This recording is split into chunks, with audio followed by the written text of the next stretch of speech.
There you go. We're going now. We're live. We're live. I Damn mean, it, boner we're queen. recording. That could be part of the preview. Oh man. All right, guys, this is going to be a fun one. And it's the first one. First ever, my dream that I've been wanting to do for a while, the S Method podcast. Strong, sexy, successful. That's three things that most of us women aspire to. And sometimes we feel like we're only successful in one. So the mission of this podcast is to bring women together from all over, whatever their background, expertise, area of the globe is. And through the stories, empower each other to be that strong, sexy, successful person. And through those stories, learn what everyone did as their growth process, stepping stones, and bring fire and value. Most of all, we want to have fun. Some things will be a little risque, especially today. Today, none other than the boner queen herself, Allie Gilbert. And I'll have to tell you, Weingroff, Allie Gilbert Weingroff, the boner queen. Yes. I can tell you. You could use either name. Either name, as long as boner's in the middle name. Yes, that I'm going to legally change it to that. And I'm glad I get to pop your cherry today. You did. You are. And I was like, there's a reason why she responded first on the first time slot. She knew that she was the one for the job. Oh, yeah. And plus, like, Friday nights are like my jam because there's nothing else to do. And there's mood lighting. I mean, hey, what else are we going to do in COVID except for like do crazy things to make people laugh? So I want to introduce Miss Allie Gilbert. She's going to do a much better job than I can, of course, because we're going to let her tell us all about her background. But essentially, we all start from the same place, especially in the fitness field. We start off as trainers, and then we have body goals, and then we have clients that have body goals, and then we evolve with education that is far beyond whatever we learned in school. And today, Allie's going to tell you all about her area of specialty. Boners, biceps. Boners and biceps, making sure that your man can stay strong and fit in all areas of life. And yes, let's talk about that. How did you come to that? How did this become you? Because you were a trainer just like me back in the day. We all started with wanting to have our own biceps. Yeah, like, well, I mean, similar to you, I went to school for exercise science and strength conditioning, which is very rare these days. At least there's not a lot of people that go through that. And it's funny because I was like, okay, I want to be like a NFL strength coach, and I don't know what that entails, but I'm going to do it. And then like I went through my collegiate internship and I'm like, okay, well, they make like 20 grand. So that's out the window because I like money. And leggings. Yeah, so I and leggings. And money for leggings. Support my legging habit, which was awful during quarantine, but we won't get into that. So basically I grew up in Greenwich, Connecticut. It was a very affluent and wealthy town. I was not one of those people, but I grew up with those people. So there's a lot of money, a lot of golf, a lot of people that can afford personal training. So when I came home from college, I worked at World Gym and I started training more and more men. And I was like, okay, well, these are the guys that can afford it. A lot of them play golf. I should probably learn about golf fitness because I played soccer in college. I didn't play golf. I didn't know anything about golf. So I found TPI, Titleist Performance Institute, went through their golf fitness certifications. And I was like, all right, I can now train athletes who can afford training, and that can be my niche. That brought only men because women don't seek out golf fitness. It's just not their thing. And it was all guys. And I was like, a lot of these guys are struggling with their nutrition, struggling with their health. It is so acceptable to talk about menopause and like women's hormones and everything. But I'm like, there's nothing for the guys. Why don't they talk about this stuff? And as you know, men do not go to the doctor. Women listening to this, as you guys know, they're stubborn as all hell. So unless their penis is like falling off or a limb is breaking, they will not go to the doctor. So I was like, all right, how can I play a doctor but not be a doctor? And basically, I just learned as much as I could about hormones, worked with a bunch of doctors, attended medical conferences, presented at medical conferences, absorbed everything. And my business coach was like, run with this, be the person that the men over 30 go to. And I was like, okay.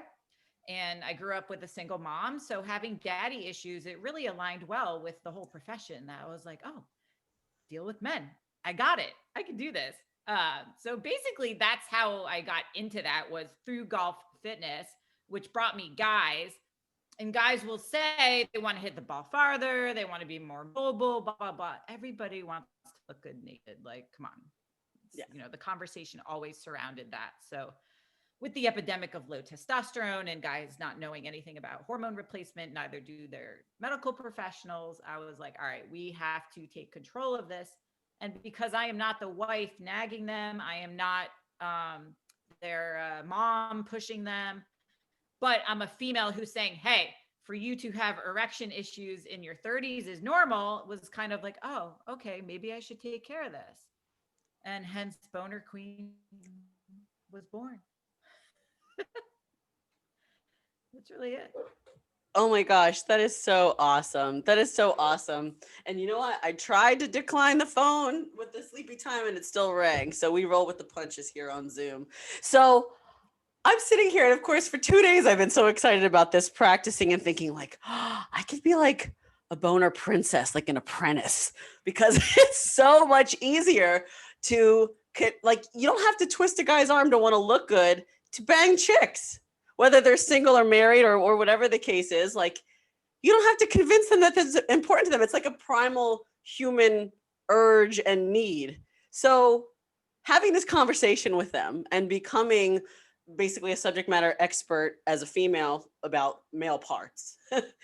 How was that received? Was it well received? Like, what's it like? What's the I know for you it's normal, but the transition to really becoming established and trying to figure out, how am I going to be taken seriously? I don't have one of these things.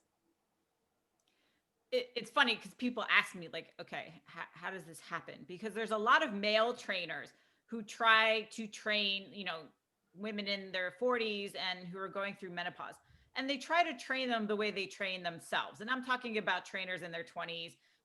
They look like models, they're shredded, and they're like, oh, Mrs. Johnson, you must prep 9 meals a day. Like, that's not relatable. And I tell them, I'm like, listen, if I can relate to a guy who is into male things and is basically the opposite of the anatomical parts of me, you guys can relate to women. So, I started playing golf, and that helped. But also I read Cigar Aficionado. I am very much into sports cars and trucks, and like, I'm a tomboy. Look at my hair. Like, yeah, I'm so into that. So I could have that easy conversation.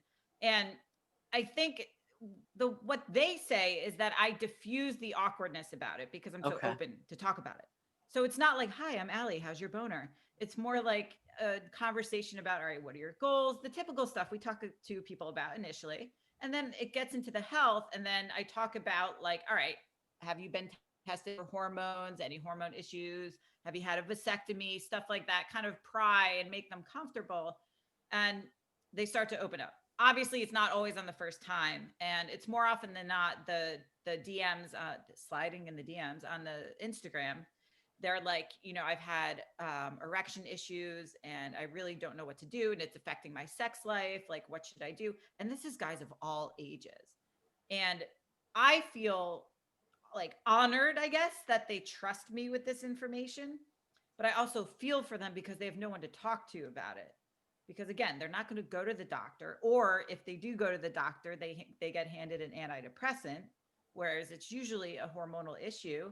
Or more often than not, especially with this past year, erectile issues are due from stress or caused by stress. And so the stress throughout the pandemic, like, there's guys in their, late 20s and 30s who are even on testosterone replacement, and they're questioning, should I be on more? Should I change my protocol? And I'm like, no, we kind of had like a big world, issue here, and everyone's stressed out. So it's okay, and talking them through that. And then it's become second nature to the point of like, well, this is how the penis works and this is what happens. And it's like, you would think I would get more weird stuff in my DMs, but I've only gotten one dick pic from somebody. And like, oh, how does this stack up to your clients? Like, like, because no, he was like, I think something's wrong with my erection. Can I send you a photo? And before I even answered, I get sent the photo. And I'm like, okay, no, that's not how this works. And then he was like profusely apologizing. And he was in like Indonesia or like Pakistan or something. So there's obviously the language barrier, but otherwise guys are very respectful. And I think because I talk about this at a level that is, you know, medical in a sense, but also Yeah. normal. I normalize it because so many guys have this issue at a younger age. So the more I talk about it, the more it normalizes it. And I get a lot of the DMs because they're not going to comment on stuff so much, because who's going to really, you know, be like, hi, I have erection issues and I'm 27. Like, you know, I totally get it. So I guess now it's just a very comfortable topic for me, because this is not about you as a man or affecting your manhood. This is something normal that guys deal with, just like women deal with period issues and birth control issues. Like, it's just as normal, but they didn't have that before. So I try to like be the person that's like, all right, go to this medical professional, get this done, try this, and be that person. That's awesome. And you know what? I anticipated that a lot of women, that's what was my dream was, every woman's going to want to listen to this podcast from a professional and everything, like be everything kind of you. But if you have a man with issues, now you know who to call, because you do not have to be dissatisfied. And we'll make sure we get your like a lot. Well, so, I mean, I think everybody has stories like that. And this is where I was laughing as I'm walking around the house the other day, like talking to myself as if it was you, and like, well, it's not really you, but I'm going to pretend. And then I'm like talking to the dog and he's just like, stop. So I was thinking, I'm like, everybody has those stories, and it's so not outside of fitness, because, you know, growing up and, you know, wanting to do everything, I wanted to be an orthopedic surgeon, then I wanted to be a physical therapist, and I settled with athletic training, and then I became a strength coach. And then being in that environment, it was cool to be one of the guys as like an athlete type / coach. But now going into this and then bringing like the woman feel back, because I fell into the athlete mode where I was like a robot. Everything I did was for meals and cardio and just being 8% body fat. And then coming back full circle with this 2020 year and being like, you know what? The genesis of this is all because I feel like a female again. And that, you know, whatever, that's all hormonal and whatever mostly. But when I look at the people that I want to be able to benefit from this podcast, it's definitely women. But now I hope the men are listening. I was going somewhere with that. Where was I going with that? Oh, the fact that we have stories. So as a consumer, I'm sitting here laughing as I'm walking around the house, thinking about all the stories. I'm like, should I share this one? Should I not? Because you mentioned that this is so embarrassing for me. Okay, but I'm gonna say anyway, because that's what it's about. You mentioned that some of these guys are 27. Well, never had a problem with anybody that young, but I've noticed myself, two people at the age of 40, like it was just like, is it me? Two? In the same week? Now I really sound like a terrible person. But I'm like, am I the Black Widow of penises over 40? What is happening? And then, you know, whatever. And so I'm thinking, I'm going to go home now. But think about it. No, it's not you. What is it? What is really happening? Because for all you women out there that are our age, you don't have to speak up now, but slide in the DMs. For the guy at 40 years old and up, what is physically happening that like that happens? Like, really? They tried to say that the condom kills it. Maybe it does, maybe it doesn't. I think that's mindset, but I don't know. I don't have a penis, so I wouldn't know. Yeah, I mean, I can't speak for that, but you know, the erections are like this very synchronized orchestra of physical events is the best way to explain it. So there's three things that affect it, the three main things. One of it is blood flow. So obviously, if you have someone who has high blood pressure, who's very unhealthy, that's going to affect the blood getting into the proper areas of the penis to fill it up to make it hard. The other one is the brain, and that's where the stress comes in. So obviously, you know, the analogy that I use with guys is if you're on a computer typing and you've got a deadline in 10 minutes, you're trying to get something out, and your girlfriend or whoever walks by you naked, to shift gears and all of a sudden be in mode to have an erection and want to have sex is extremely difficult if a guy is hyper focused on something and extremely stressed out. Because in order to achieve an erection, the guy has to be in parasympathetic modes, which is rest and digest. Ejaculation is sympathetic because that's like, boom. But parasympathetic, they have to be in like a very unstressful environment. So to shift that gear is very difficult for them. And that's also the same that happens when, I don't know, we have a pandemic or work or sleep deprivation or overtraining or not eating enough, or, all these stressors that are these input signals to the body saying, well, guess what? We just care about keeping you alive. We don't care about things that are not necessary, which are rock hard boners. Those are So not ladies, necessary if you're starving and sleep deprived. yes. So it's like, ladies, it's not your cellulite, it's not your saggy boob, it's not your No, abnormal nipple or the one chin hair you think you might have seen. no, they're just happy to have a naked chick. And the third thing would be testosterone. So that is mostly an issue in older guys. So maybe around the 40 plus mark could be it. But honestly, it's most likely stress. And if they want to try like, you know, L-arginine and citrulline, which are natural nitrous oxide producers that can help with the blood flow. Eating arugula can help with the blood flow. Beets can help with it too. It's funny story with arugula. So I was presenting in England. They call arugula rocket, and I was like, "Shut up!" I was like, "That's like that's perfect." So I'm speaking, and I'm like, "So, you guys got to eat rocket for your rocket. It's awesome." And I made a whole Instagram post about a boner and arugula, and it got taken down. And I was like, "Are you kidding me?" Like literally, it got taken down because I showed a picture of a guy's boner through his boxers. And I'm like, you show birth canals of fucking women and bending over, and that stuff's okay, but I can't talk about a guy eating like fucking lettuce anyway. So they call it rocket. So if you hear about it being called rocket, I think it's way more appropriate because it's shaped like penis. So Oh get your my arugula on. gosh. That's why people tag me in like arugula and everything.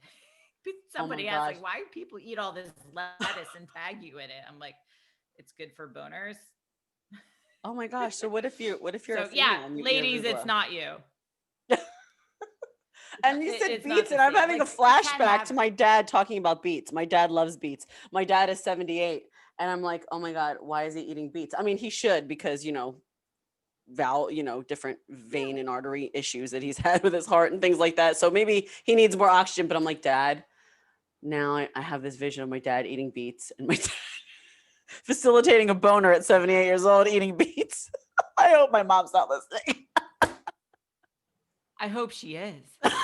That'd be she awesome. she might, maybe she would have gotten bored after the last 5 minutes. First be like, oh, I gotta turn on Judge Judy now. She's more fun. She fights with people. Oh my gosh. So But like honestly, too, like it's not the women. And honestly, like yeah, if the guy if the guy loses his erection or he just can't get it up, don't talk to him about it. He's already embarrassed enough. Let him do his thing, just don't think it's you.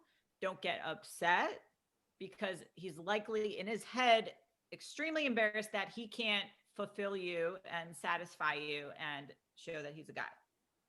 So, yeah, and it takes a strong guy to say, like, like, I don't have it, or something's up, right. because just, I mean, just not all men are the same, but to admit to anything, no matter who you are, is a hard thing. So yeah, for the ladies listening, we got to work on the approach if it's concerning you. But at the end of the day, like, there are resources. So you all were probably, the way this is going to be advertised, of course, women in entrepreneurship, and this is a very special niche market of men under a female's guide. So what is that like, growing a very successful business? That's like, if you think about the business side of things, what is that like? Because it makes sense. Like, oh, a girl with fitness, and I just happen to have boobs and a bubble butt, and I just happen to have a fit tee and a waist trainer. Like, that's just like normal. But this is a completely different, like, way to blaze the trail, similar to when Jen Welter became an NFL coach, and then there's more along the way that have followed in her footsteps, and Sarah Thomas as one of the. Oh my God, it would be amazing to have them on the podcast. Jen and Sarah, I Yeah. absolutely adore Sarah. But as other women have in areas that are traditionally, like, you don't think of women being trailblazers, like, what is it like building a business in a male dominated type of expertise or world? it's funny because like one of my good friends, Dr. Jade Tita, is a strength coach and a naturopath. Yeah, love Jade. I've known him forever. And he specializes in women's health. And I'm like, all right, if he looks like a gorilla and can specialize in women's health, like it just makes sense that I can do this for the guys. And honestly, I started talking a lot about men's and women's health and hormones, but it was my business coach who was like, nobody does the men's health stuff. Be that person. So I was like, okay. It never really occurred to me that it was in a male dominated world because we were already in that world with the fitness industry and the strength conditioning stuff. So I was like, all right, this is really fun. And it was also fun because to get on stage, talk about this and the shock value and making people laugh, I love that. Because I can tell you 3 years ago at the PGA show which is like the world's biggest golf show in Orlando every year. Thousands of golfers, golf pros like attend this. So picture this exhibit hall, which is like, I don't know, 300,000 square feet. And TPI has a stage for golf fitness presentations. And it's like the entire exhibit hall, like people roaming all over the place. I'm like, all right, how am I going to get their attention? So I walk up on stage, they put the mic on, they introduce me. People are still talking and mingling. And I'm like, penis. Like I yell it so fucking loud. And people are like, what the fuck? I'm like, all right, now that I have your attention, that's exactly what I'm going to be teaching you guys about. And they're like, what? And so you have to add humor to it, right? So I think there's a part of us that has like the 12-year-old humor, like, oh, she said boner. She said load. And it helps diffuse it to being awkward, because like medical doctors are so like, this is your erection and blah, blah, blah. And like, I'm like, yo, that's your boner and you're going to need it. You're going to need a hard on. So I don't know how else to explain it other than it's really fun. And I think the fact that I can post things in a way that provides humor, but also, actual like information they can use makes them trust me. And the fact that I can also speak to what they're experiencing, because I know just through training these guys and getting to know them that like these are very personal issues that they're going through that other guys are going through too. Because they'll say like, this is probably like TMI, Allie, but when I ejaculate, it doesn't all come out. And I'm like, no, that's not TMI. That there's probably a valve blockage. So I think some of them think I'm a urologist too. So there's some stuff I can't really help with, but there's other stuff where I'm like, okay, if I don't know the answer, I can find somebody who does, because they're not going to ask other people as to where do I find the answer for this? Yeah. So. Well, I'm laughing because I don't know if I think it was 2019. I don't know. When was that Orlando Perform Better? I think you had the little yellow dress on. I got like between you and Thomas Plummer, I had like the 1-2 punch of like the two best presentations of like, oh my God, the picture of the guy horizontal on the toilet because like he can't pee with a boner. And then that's Thomas right, it was 2019. Yeah, okay. I thought it was like 2 years. Well, it'll be 2 years this summer. I think it was in June. And then Thomas being like, you suck if you're not relentless and going all in. What the hell are you doing with that? So his talk was awesome. I'm like, this is the best conference in a long time. And I only went to to be honest, like 2, maybe 3 of the actual talks because I drove up from Miami to Orlando. My parents live an hour from Orlando, so it was easy to do the kill 2 birds with 1 stone thing. I remember that, yeah. But I was sitting there and I'm like, I wonder if she'll notice if I'm that creeper taking a picture of the guy laying. No idea. Face down on the toilet with a planking. No, people ask me for that slide all the time. I'm like, yo, just go. It's on Google. And that was like Tom is the one who told me. Oh, that's right. I remember you were working with him. Yeah. And it's funny because after that, especially being with men all the time in strength and conditioning around football players and being able to keep my cool, like massaging top NFL athletes in Philadelphia back in I was 23, 24, 25 when I was certified as a massage therapist in New Jersey. So to work on a lot of the top names, and to be in there, it takes a level of professionalism, not be like, all right, I got this naked dude on my table, and you're taught all these things in anatomy, like, okay. And it's not just any naked dude. It's like the guy that everybody wants to wear the jersey making like $17 bajillion. And so you have to have this level of like professionalism. And then I get to the talk and I realize, you know what? If the star running back of the Philadelphia Eagles all of a sudden has a boner on the table, you just keep going. You laugh later.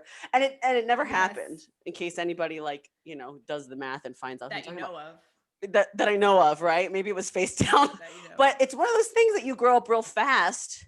And then when you realize you can normalize it, it becomes a career and not like just like some, slapdick thing, like, oh, we just talk about boners because it's cute. No, like you're actually helping people and you're actually making a difference. There are a lot of women who are happy because of what you do.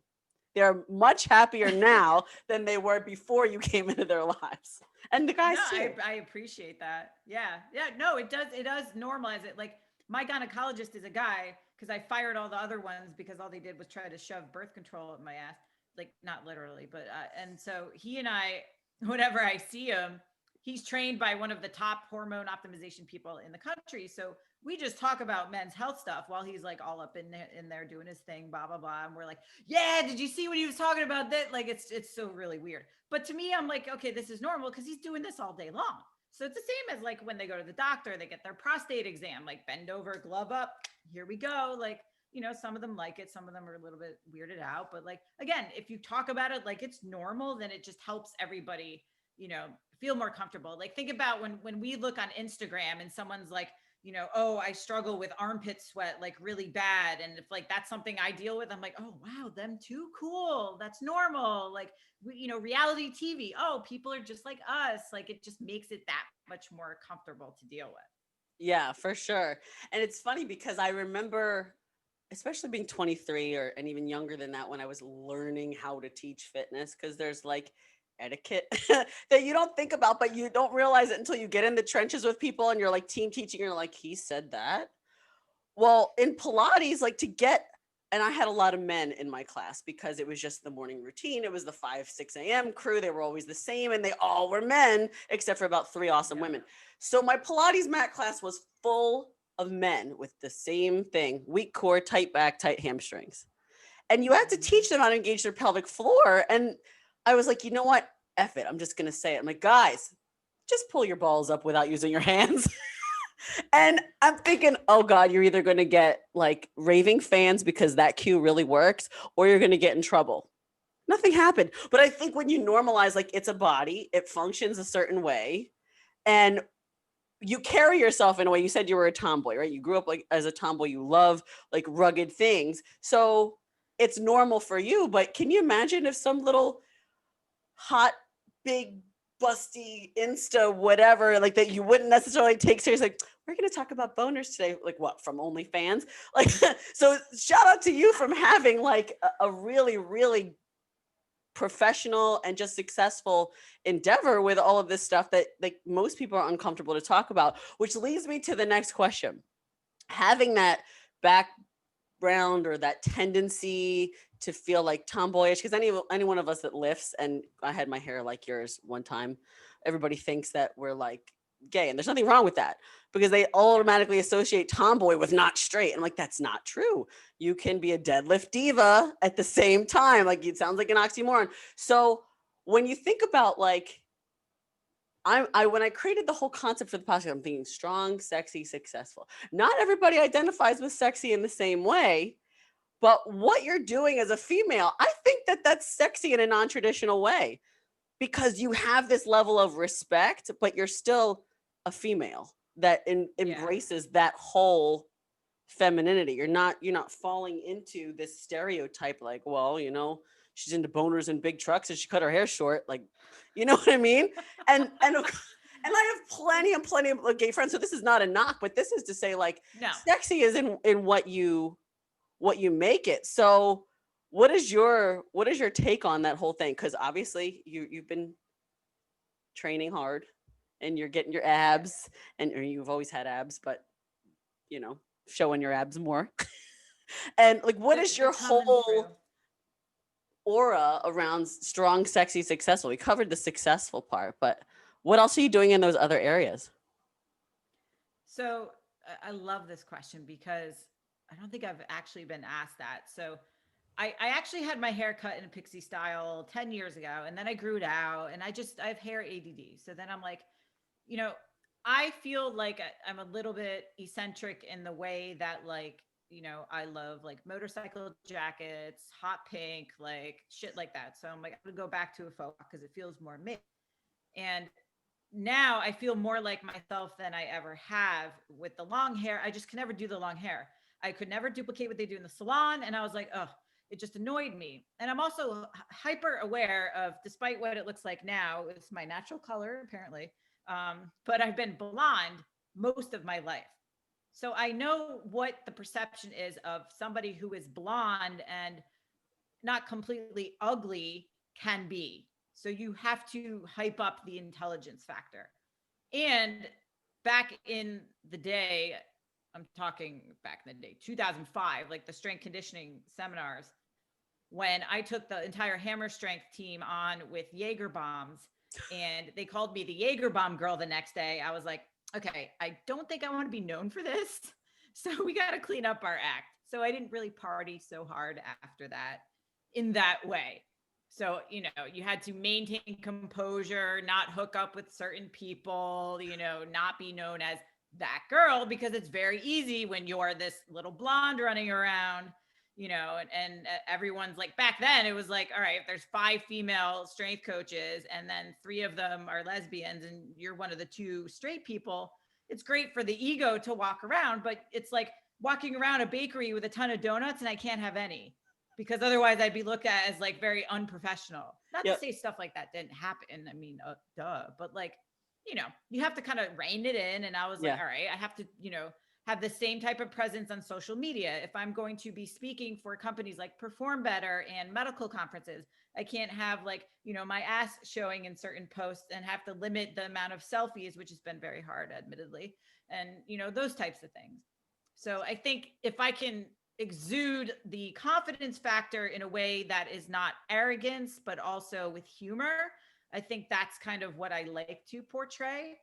People tell me all the time they appreciate that I am transparent and honest. And I think I get that from my mom, who's brutally honest. And if she teased you, she liked you. So I'm very like, I have no filter.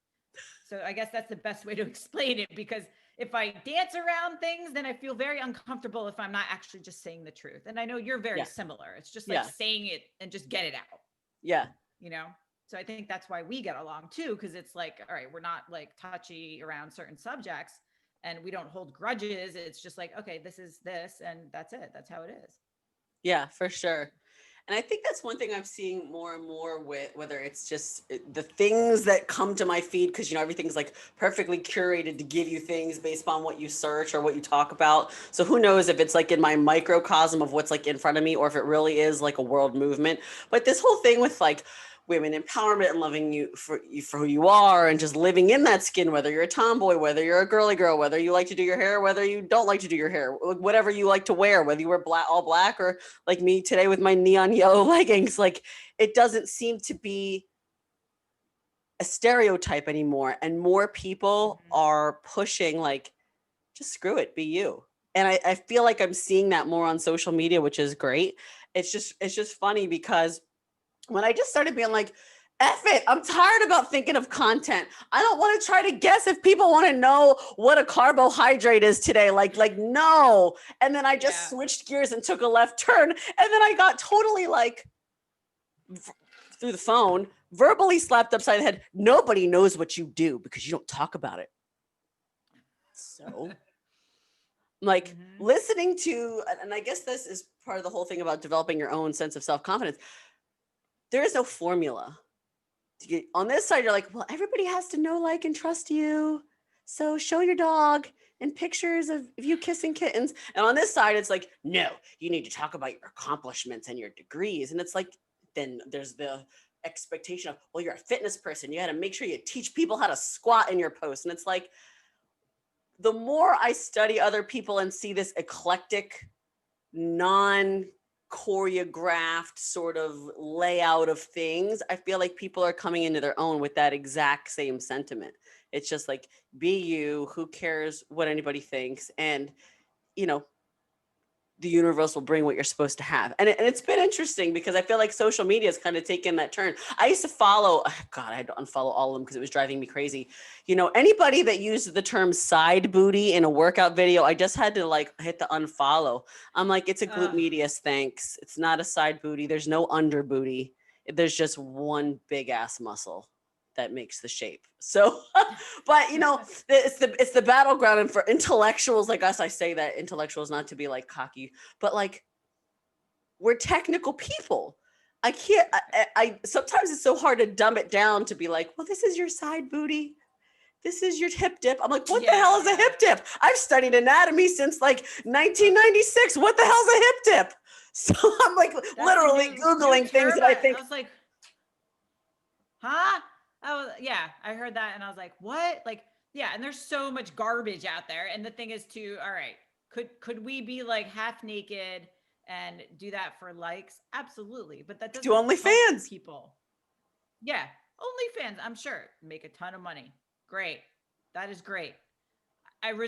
That's one thing, like 15 years ago, I was like, I will not be that girl because I could easily be her and I didn't want to, because nothing upsets me more also when you meet somebody in person after seeing them on social and they're completely different. I hate that. And I'm like, oh, this person's like a freaking introvert. Not that that's bad, but I'm like, you can't pretend you're one person and then all of a sudden that's just a facade and that's not the real you. I want the person to be the same as, you know, who we meet on social. And we didn't even have social media back then. Mm-hmm. So it's like I remember cold calling people at colleges who spoke at NSCA. I'm like, hi, can I have your slides? Do you have email? Can you email them to me? Like, and now it's like people in your DMs that want free advice and all that stuff. And yes, we have to provide free content. Of course, we want people to trust us. And that's the thing, is that it doesn't provide, me showing my body or you showing your body doesn't provide trust to people. So I don't want to be known for looking a certain way. I want to be known for what I can provide for people. And it's harder and harder to siphon through what is BS and what isn't on Instagram because of the booty bands and the side hip dip. I can't keep up. I feel old. Do you know what I called a hip dip? That's what I used to call a side plank when you would like do the dips. I didn't think that a hip dip was that's right. Like, that's my version of hip dip. So I'm like, what is she talking about? So I'm looking at this like teeny bopper with 17 million followers talking about hip dips. And I'm like, I never learned this in school. What does she know at 19 that I don't know after 20 years of experience? So I had to do some. Yeah, I Googled that. I was like, I don't know what this is. Like, I have no idea. Oh my gosh, this is hilarious. So for those listening, we're going to wrap up in a second, but I'm hoping that you can take the whole entire picture, right? So we covered a little bit of like, what's it like to be a businesswoman, essentially, because that's what we all are when we run our own business, but in a trailblazing way that is different than the norm. And it feels right at home when you're aligned with where you're supposed to be, but also really defining the rest of that for yourself, what you believe and what you stick to as being authentic and strong, sexy, successful, but still being true to you, like on and off the social media. So to wrap everything up, what is something, it could either be to your old self or to a new up and coming trainer, coach, anyone aspiring to be the Boner Queen apprentice one day, what's the best advice that you either didn't have that you wish you knew or that you just want to offer to someone, just to, in whether it could be business related, it could be confidence related, because we all have struggled with something that now maybe we mastered and we're like, oh God, I want to tell somebody else this. Probably to not be afraid to share your struggles and be transparent with it, because authenticity goes a long way with trust. And you know, I've shared, I had breast implants and got them out. I overdosed on thyroid meds, went to the ER, like stupid shit I've done, drugs that I've done, like experiences that I've had, you know, everything aside from my sex life. Like, you know, I don't mind. I'm an open book, because then people are like, oh my God, I'm so glad you talked about this, because I've had this problem. similar with the guy stuff. I can't say I have had erection issues personally, but because I talk about it from the other guy's standpoint, then they gain that trust. And I want to say, like, don't worry about what people think of you, because I think anyone who says they don't care is lying, because we all care what other people think. I take it very personally if somebody's upset with something I said, or if I've offended somebody, which I tend to do a lot just based on my jokes, but that's really our society from now till back then. People are more offended than others. But I think, from a business perspective, if you find something that you're good at, make that your niche, and then learn everything you can about that one thing, whether it's working with women who have PCOS, working with moms, working with people who are pregnant. Those are things that I have no idea about that I refer out. So be that person. If you want to be the women's over 40 fat loss person, be that person, because everyone can find a generalist fitness professional, and we can find them more now, more than ever, online and wherever. But the specialists, those are the ones that have taken the time and energy and money to learn about everything possible to be able to help serve that person. So I think finding that niche would be the best advice I could give. That Because I is didn't have awesome business advice. coaches when I was younger, like I had with Tom, and I met Tom in 2012. And a few years later, he's like, you're in the wrong relationship. Stop posting about women's health. So I had to break up with the guy I was with, which I knew was a problem, and then kind of reframe my presence on social media. He was like, stop with the selfies. Tom, he's like more honest than anyone I know. And he's like, help your people. Selfies, it doesn't help people. Help your people. Talk about men's hormones. Do this, clean up your act, blah, blah, blah. And I did. And it worked. And so I wish I had that when I got out of college. Because when we got out of college, we're like, where do we go? I want to drink. I want to party. I don't know what I'm doing. New York City. Yes. Many Tunnel and stories. exit. Yep. Oh man, I miss those places. Not really.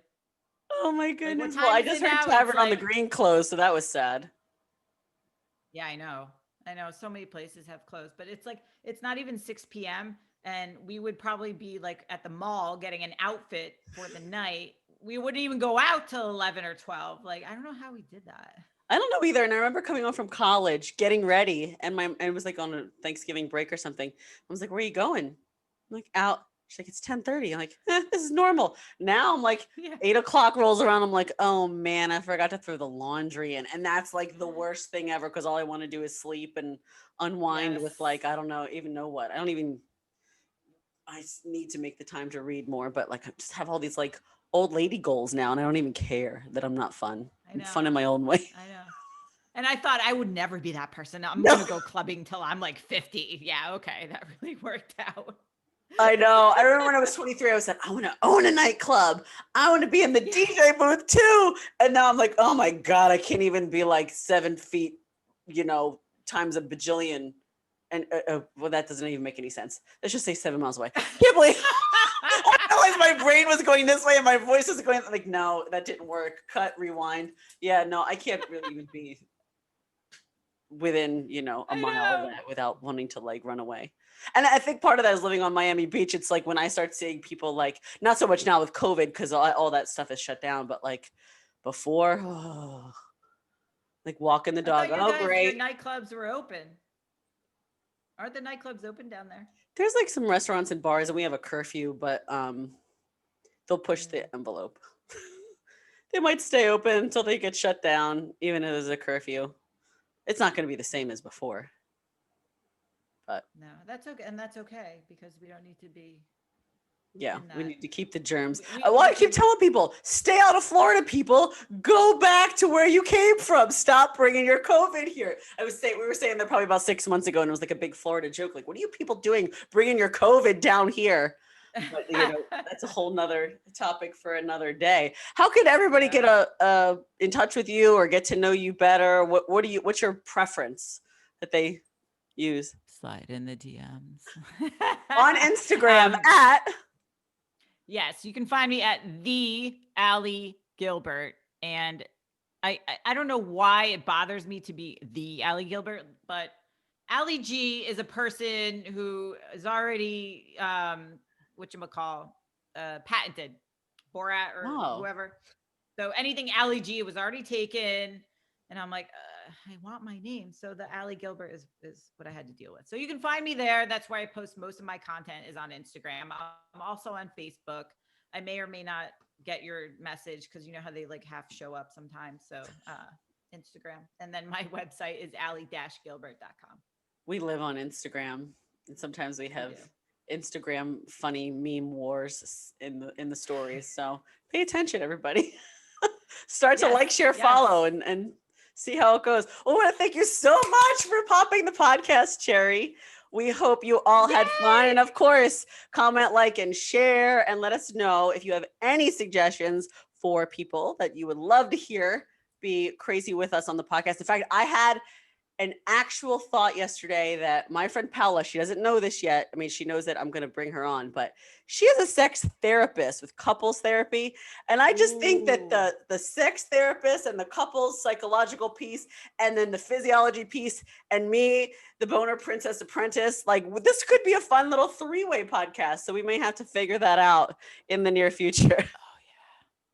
Oh yeah. Ask her. Did you see what I posted about the ball dildo the other day? It's called the baldo. Oh my God. I'm going to have to Google that after this. It to me.